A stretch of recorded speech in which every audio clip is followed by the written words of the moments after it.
मेरा ये मानना है कि ये सवाल और अपने जवाबदेही से भागने के कारण ये इन कारणों को बताया गया है। और डर महिला सुरक्षा नहीं है, डर राहुल जी के प्रश्नों से, विपक्ष के प्रश्नों से और अपनी जवाबदेही से भागने का डर है। इसलिए प्रधानमंत्री जी राष्ट्रपति के अभिभाषण में भी अपनी बात नहीं रखे, धन्यवाद ज्ञापन नहीं किए। और ये मैं कहता हूँ, ये आज के दिन में ये कहता हूँ, ये प्रधानमंत्री जी पूरी कायरता दिखला रहे हैं। देखिए, मैं समझता हूँ अगर ये सरकार समझती है, पूरी जांच कराएं। और क्या सदन के अंदर, मैंने कहा सदन के अंदर उन्हें, मैं समझता हूँ उन्हें फेस करना चाहिए, और वो फेस नहीं किए और इस प्रकार के और इतने आसन को इतना उन्होंने दबाव डाला कि आसन को ये बहुत बात बोलनी पड़ी। तो क्या आसन ये समझती है कि बुलेट प्रूफ वहाँ पे लगा दिया जाए, कि एसपीजी की तैनाती करा दिया जाए? 500 करोड़ रुपए प्रधानमंत्री जी की सुरक्षा पे खर्च होता है, प्रति महीना 48 करोड़ रुपए।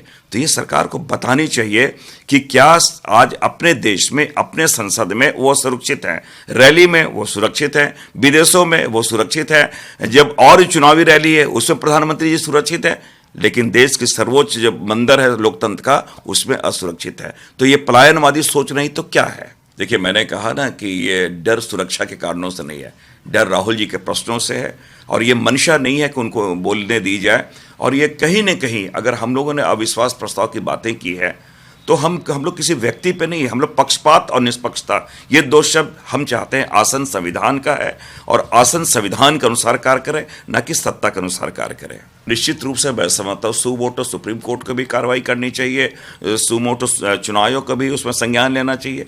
क्या एक संविधान का शपथ लेने वाला इस प्रकार एक वर्ग विशेष को लक्षित करके एक विषाक्त वातावरण तैयार करना है, वो क्या प्रयास वो कर रहे हैं? इसलिए मैंने कहा कि संविधान की शपथ लेने वाले व्यक्ति के जो कृत्य है अत्यंत निंदनीय है और चुनाव आयोग को इस पर संज्ञान लेना चाहिए। देखिए, ये कोई नई बात नहीं, इसके पहले भी ये चीज़ें आ चुकी है। अंततः खेल को नुकसान होता है। जब तक एक ठोस कार्रवाई इस प्रकार ना हो, मैं समझता हूँ इस प्रकार की जो प्रवृत्ति है उसकी हमेशा वो पुनरावृत्ति होगी। तो ठोस कार्रवाई अपेक्षित है। मैंने कहा कि करीब हमारे 100 से ज़्यादा हम लोगों ने साइन किया है। और आज हमारे जितने सीनियर लीडर हैं आपस में, जो और भी हमारे इंडिया गठबंधन के लोग हैं, उनसे बातें होंगी।